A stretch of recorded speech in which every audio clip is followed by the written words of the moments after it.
Slay the Spire is a roguelike where every run is unique and you get cards to build a deck to be able to beat up bad guys. It's kind of easier to show than try and describe exactly what happens. There's a couple different characters to unlock to play as, each of which has different abilities and stuff. We're going to run with the standard guy. And for the purposes of this review, I'm going to do a start of a run and then show you kind of part way into it to show you some of the complexity you can get. Because honestly, the start of each run tends to be pretty similar. That's the only complaint I've got for it. You meet up with this kind of ghost space whale, and he'll give you a bunch of different things. So, like for instance, here, let's lose 8 max HP and choose a rare card. 30 block, feed. We'll take feed, because if this kills something, then you raise your max HP by 3, but you can only play it once per combat, so that can help us to mitigate the fact we lost max HP. So, there are 3 acts to each run, and each act has a little floor plan like this.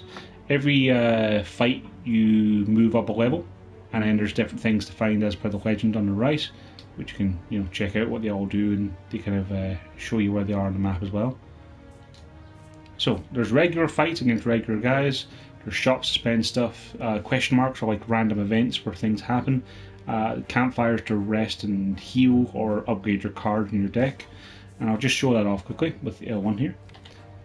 Your starting deck generally has a bunch of cards that will deal damage and a bunch of cards that will prevent damage, and occasionally you'll have different status effects, like making people vulnerable means you take 50% more damage from attacks for 2 turns. Or the card I just got is an exhausted card, which means it doesn't last, you can only use it once per combat. So I'm just going to jump in and show off a quick fight here, then I'll pick up this recording later and a fight when I've got more interesting cards to show off. So for this turn, you get 3 energy per turn to start with, and each card has a cost in the top left to play. You can also see what your opponents are going to do, and you can hover over them to get a better explanation. Like, these guys start off by buffing themselves at the start of the fight, so you want to try and deal as much damage as you can your first turn. Cards you don't play and cards you play go into your discard pile, which is R2, and then when you run out of cards in your draw pile that you draw at the beginning of each turn, your discard pile is shuffled into your draw pile. So here we can see he's going to hit us for 6, and at the end of his turn he gains 3 strength. So strength means that he hits harder every time he does. So we're going to bash him, and then we're going to strike him. Get his health down a bit.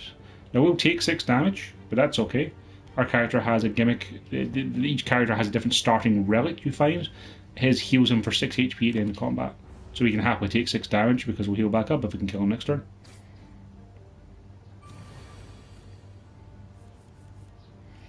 Now I kind of want to see if I can get that feed card I had earlier, just to raise my max HP. I don't see it though. So we'll just kill him and move on. This isn't a run I'm going to try and min-max and do, it's just to show you how it plays. So whenever you win a fight, you get to add a card to your deck. Now this is optional, importantly, because sometimes you don't want to add cards to your deck if you want to make it more consistent. So you often get a choice of 3 different things, like dealing damage to all enemies.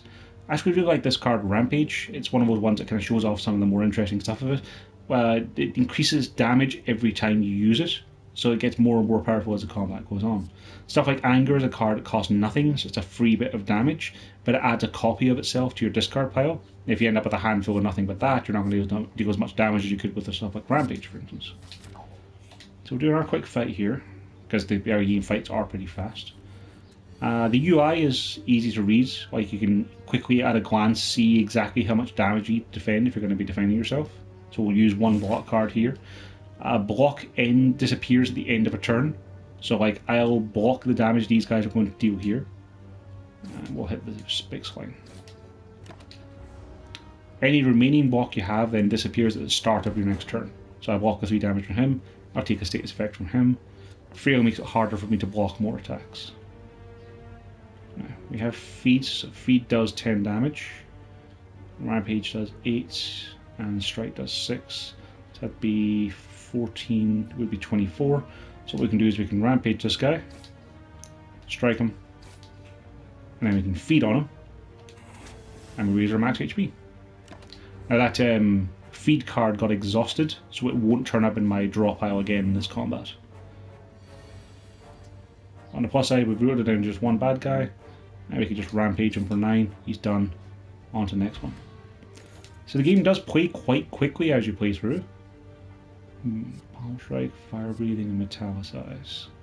And getting 3 block for free every turn is pretty nice, but dealing more damage to your enemies means they die faster, and it means that you take less damage, I find. I can quickly here and show off there's a merchant you can find.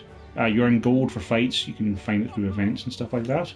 The merchant has different cards for sale, some of which will be cheaper than normally would, and he can also remove cards from your deck for you, as well as sell relics. Relics are kind of the most important thing you can get because they'll give you things that change the way your combat works. Like healing is 50% more effective. Every time you play 5 cards in a single turn, deal 10 damage to all enemies. Man, that would be really nice if I had more money.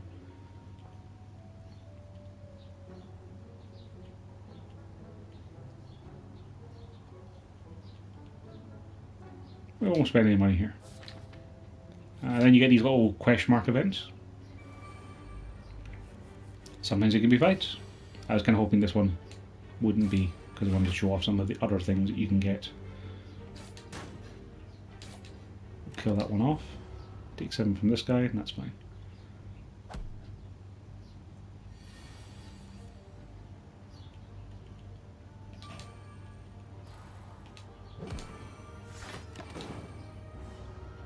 And Feed should still be in our deck, so we can get that and murder him.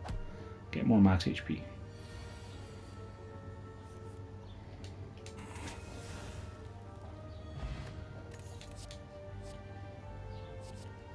Whirlwind's pretty good.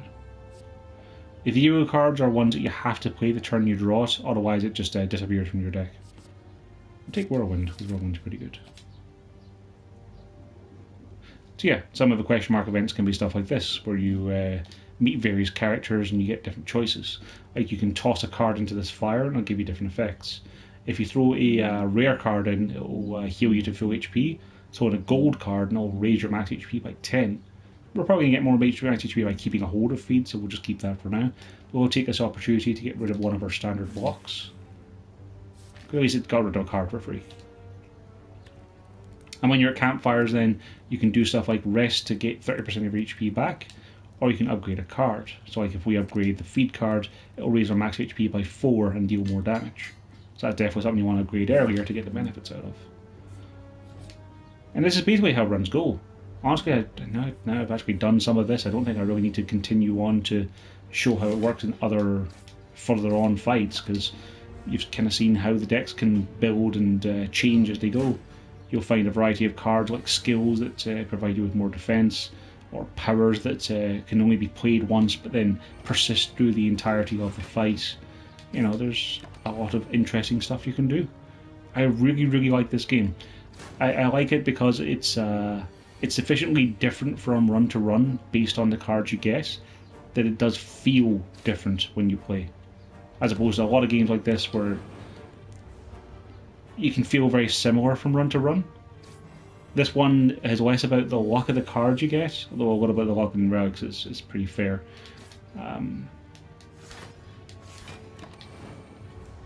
Whenever you lose, it doesn't feel like you lost because you got cheated or you were unlucky. I can generally look back at the cards I played and tell myself, right, if I'd played differently, I would have won. Or if I'd brought different cards, picked different things throughout the course of the run, I'd have done better. Yeah, I'll take a free Intimidate, sure.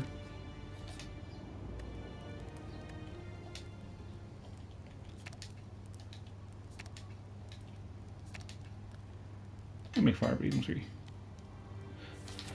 I can probably just kind of keep going with this run now because I've already gotten 8 minutes into it, but I should probably wrap this review up. Spire's 25 quid. I got it for 20 because I pre-ordered it because I'd seen some people play it before and it looked like my cup of tea. There's 3 different characters to play as. There are a ton of relics. Like what I might do is just save and quit and go back to the compendium. There's a huge roster of cards. Like there are tons and tons and tons of cards, all of which have different and unique effects, and hundreds of relics, which can then drastically change how a run can go for you.